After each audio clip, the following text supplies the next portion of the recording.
pertama ialah Lesti Kejora yang melaporkan suaminya dalam dugaan KDRT. Rizky Bilar kerap kali menjadi sorotan setelah melakukan KDRT terhadap istrinya sendiri, Lesti Kejora.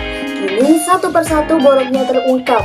Netizen membuktikan jejak digital Bilal yang sempat menjual diri online hingga menjadi beban istri. Humas Polda Metro Jaya Indra Zulpan mengatakan sudah memeriksa beberapa saksi atas laporan Lesti Kejora terhadap suaminya Rizky Bilar. Saksi dari korban itu adalah ART hingga karyawan manajemen Leslar. Lesti Kejora diketahui sudah pulang dari rumah sakit Minggu tanggal 2 bulan 10 2022 kemarin. Kombes Indra Zulpan mengatakan Lesti Kejora saat ini masih dalam kondisi trauma. Lesti Kejora kini menjalani perawatan di suatu tempat yang dirahasiakan karena tidak ingin bertemu dengan Rizky Bilar. Sekian pemaparan kasus pertama. Komika Mamat Al-Kathiri dilaporkan oleh anggota DPR Brigita Hillary ke polisi. Mamat dilaporkan setelah merosting para politikus dan politikus dari Partai Nasdem ini hadir di acara tersebut. Hillary tersinggung dengan pernyataan Mamat yang dinilai mencemarkan nama baiknya.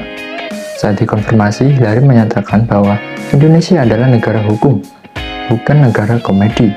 Di lain itu, Fadlizon menyatakan bahwa wajar jika sesekali terdapat kata-kata kasar dalam kritikan, karena itulah yang menjadikannya komedi. Lalu ada Dhanil Anzar Simanjuntak yang mengatakan, kalau masuk politik harus siap untuk di roasting kapanpun. Jadi ini tidak lain adalah ketersinggungannya pribadi, yang bahkan Mama tidak menyebutkan namanya.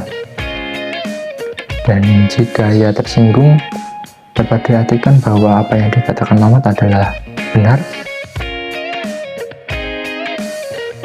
Kasus yang akan saya bahas kali ini adalah kasus video prank yang dibuat oleh Baim Wong dan istrinya Paula Verhoeven.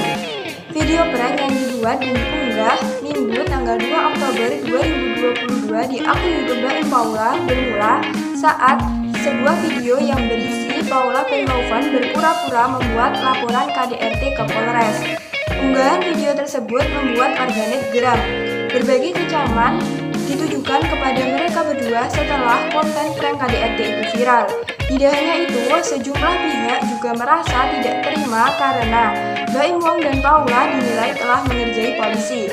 Setelah videonya viral dan banyak menuai kritik, akhirnya mereka berdua meminta maaf melalui akun Instagramnya dan meminta maaf kepada polisi. Meski mereka sudah meminta maaf dan menghapus konten prank tersebut, namun mereka harus menghadapi proses hukum dan bahkan terancam hukuman penjara akibat konten prank tersebut.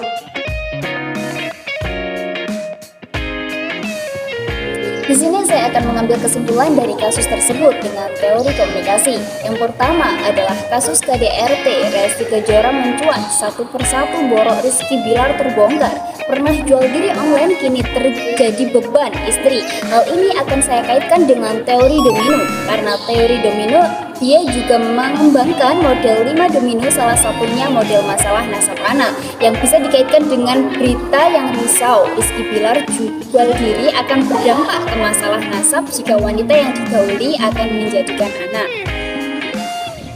Berita yang kedua yakni Komika Mamat Al-Kathiri dilaporkan anggota DPR Brigita Hillary ke polisi karena kasus pencemaran nama baik yang berkaitan dengan interpersonal deception theory.